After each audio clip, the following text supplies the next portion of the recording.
Arthur can 3 blina dís, timpis bóhar eis an éagsúil, drofilis a gligan, brúfáil ochtar her 3 canné. Bit all right.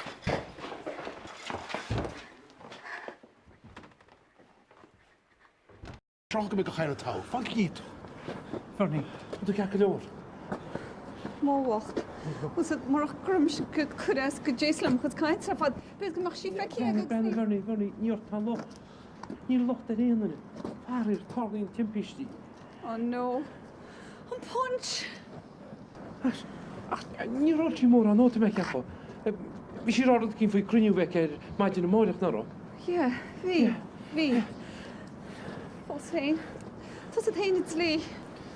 Hey, Brandon, you're Bilberg was she over the limit. En ik denk dat ik je. Ha? Mo! Betu tau! Steach a gáir mar sa thola. Caiimi tú a thuirtaí an sáisiún chun tosa le leálaí ana bhart. Brandon, we hebben nog Amy Bart, right? We hebben 60 oké? We hebben Amy Bart.